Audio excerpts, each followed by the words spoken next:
کچھ مل گیا ہے تو بکے ہیں، انہیں لاکھوں دینار ملے ہیں، انہیں اور آفر ہوئی ہے۔ ہم جو امام حسن کے ساتھ ہیں، ہمیں تو شام نے معاویہ نے کوئی آفر بھی نہیں کی، ہم ایسے خالی ہاتھ کیسے جائیں؟ لہٰذا مال غنیمت بھی نہیں ملا، کوئی معاوضہ بھی نہیں ملا، میدان سے چھوڑ کے اتنے دنوں سے گھروں سے باہر کیمپ میں چھونی میں کام کر رہے ہیں، گھر میں کیا لے کے جائیں گے؟ بیوی بچوں کے لیے کیا لے کر جائیں گے؟ لہٰذا انہوں نے کہا کہ تم اپنا ہی لشکر لوٹو، اسی کا مال غنیمت لوٹو، اور امام حسن کے لشکر لوٹ لیا انہوں نے۔ لوٹتے لوٹتے ایک گروہ جس کے ہاتھ میں کچھ بھی نہیں آیا، انہوں نے آپس میں بیٹھ کر یہ دیکھا کہ ہمارا ہاتھ میں تو کچھ بھی نہیں ہے۔ باقیوں نے تو کچھ آدھا لشکر تھا جنہوں نے شامیوں سے وصول کر لیا، آدھے لشکر نے اپنا لشکر لوٹ لیا، ہمارے ہاتھ میں تو کچھ بھی نہیں آیا۔ انہوں نے کہا کہ دیکھو کسی خیمے کے اندر کچھ بچا کھچا ہے یا نہیں۔ خبر ملی کہ صرف ایک جگہ بچ گئی ہے، نہیں لوٹ پڑی، اور وہ خود امام حسن کا خیمہ۔ اس لشکر نے امام حسن کے خیمے پہ حملہ کیا، وہ خیمہ مکمل لوٹ لیا، اور پھر آخرکار بات یہ آ گئی کہ اور کیا، چونکہ اس لشکر میں تو اتنا مال و متاع نہیں تھا، مال غنیمت جو ہمارا پیٹ بھرے، جو ہماری تشفی کرے۔ مزید لوٹ کے لیے انہوں نے یہ پلاننگ کی کہ امام حسن علیہ السلام کو شامیوں کے حوالے کرتے ہیں، امام حسن کو شامیوں کے حوالے کرتے ہیں۔ توجہ فرمائیں، احتجاج، کتاب الاحتجاج، مرحوم تبرسی کی کتاب الاحتجاج، اس کے اندر جلد دوم میں احتجاجات امام حسن میں یہ روایت جو بارہا اس کا متن تفصیل کے ساتھ آپ مومنین کی خدمت میں پڑھا ہے، موجود ہے، آپ رجوع کر سکتے ہیں کتاب کی طرف بھی اور اس گفتگو کی طرف بھی۔ امام علیہ السلام نے وہاں پر اپنی صلح اور مصالحت کے اسباب بیان کیے۔ میں نے کیوں معاویہ کے ساتھ صلح کی ہے؟ فرماتے اس لیے صلح کی ہے کہ دو اغتیال، دو منصوبے، دو پلاننگ میرے سامنے آئی، میں نے دیکھا کہ دو منصوبے ہیں، ایک میرے دشمن کی اور ایک میرے ساتھیوں کی۔ ہاؤلا، وہ ہاؤلا کہہ کر میں نے کئی عرصے تک سینسر کر کے یہ روایت پڑھی ہے عزیزان، ایک عرصے تک سینسر کر کے یہ روایت پڑھی ہے۔ بعد میں خود میرے اپنے ضمیر نے ملامت کی کہ کس لیے سینسر کر رہے ہو، کس کے ڈر سے کر رہے ہو، کس کے خوف سے کر رہے ہو؟ پھر پوری روایت پڑھ دی بغیر سینسر کے، جیسی امام حسن نے فرمائی تھی ویسی کئی دفعہ پڑھی ہے وہ روایت۔ وہ جملہ کیا تھا؟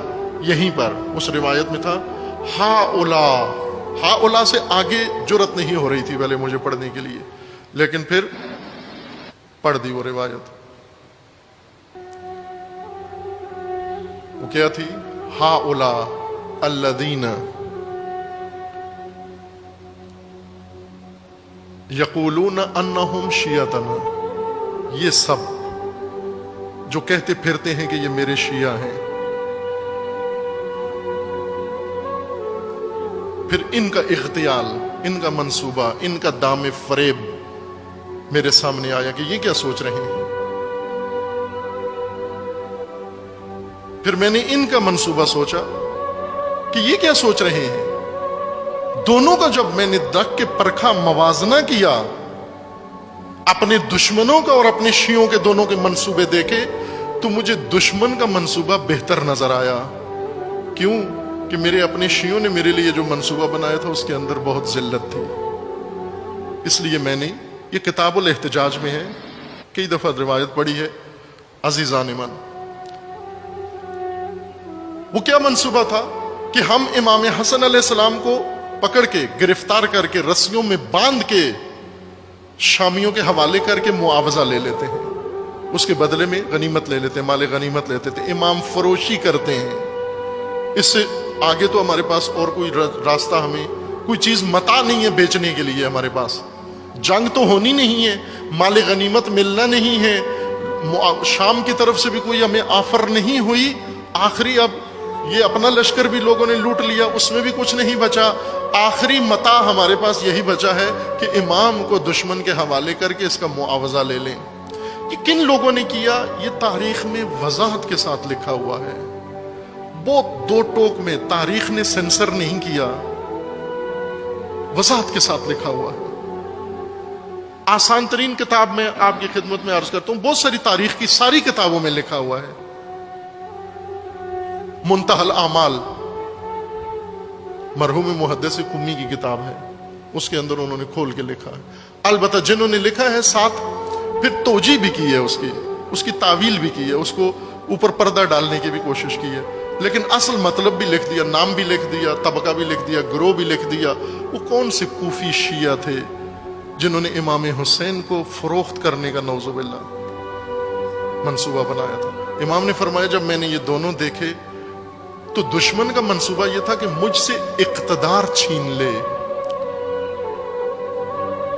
ان کا یہ منصوبہ تھا کہ یہ مجھے اسیر کر کے ان کے سپرد کر دیں، تو مجھے اس کے منصوبے کو بہتر لگا، اس میں کم نقصان تھا، لہذا اس صورتحال میں زخمی بدن کے ساتھ امام کی ران پر نیزہ مارا، اپنے ہی لشکر نے نیزہ مارا، لوٹ کے دوران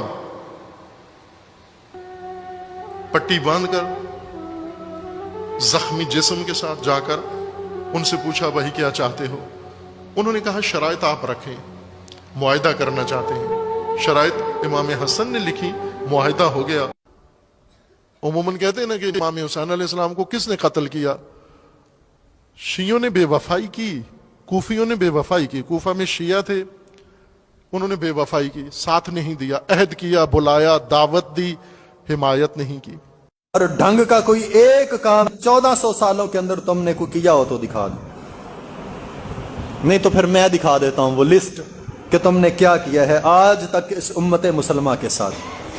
سیدنا عمر کو شہید کرنے والا ابو لولو فروز مجوسی فارسی شیعہ، سیدنا عثمان کو شہید کرنے والے سبائی شیعہ، اور سیدنا علی کو شہید کرنے والا ابن ملجم بھی شیعہ، سیدنا حسن کی داڑھی مبارک پکڑ کر کے گھسیٹنے والے بھی شیعہ، سیدنا حسین کو شہید کرنے والے بھی کوفی شیعہ، ہلاکو خان کو بغداد کے دروازے کھول کر کے اور تباہی مچانے والے وہ بھی شیعہ، ہلاکو خان کی وزارتوں کو قبول کرنے والے نصیر الدین توسی بھی شیعہ، اور صلیبی فرنگیوں کے ساتھ اتحاد بنانے والے فاطمی شیعہ، فلسطین کے اوپر صلیبیوں کی مدد کرنے والے احمد بن عطا بھی شیعہ، صلاح الدین ایوبی کے قتل کی سازشیں کرنے والا کنز الدولہ بھی شیعہ، شام کے اندر ہلاکو خان کا استقبال کرنے والا کمال الدین بدر بھی شیعہ، اور حاجیوں کو قتل کر کے حجر اسود کو چرانے والا ابو طاہر بھی شیعہ، خلافت عثمانی کے ساتھ بغاوت کر کے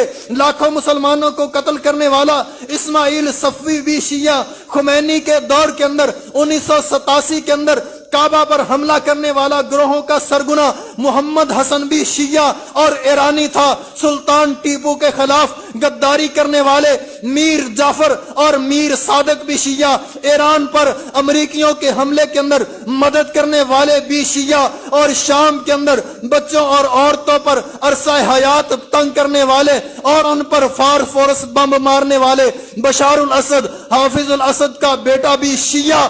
تم نے آج تک مسلمانوں کی کوئی ایک خیر خواہی کی ہو تو بتاؤ تو صحیح، کوئی لسٹ دکھاؤ تو صحیح کہ تم نے کوئی ایک مسلمانوں کی آج تک خیر خواہی کی۔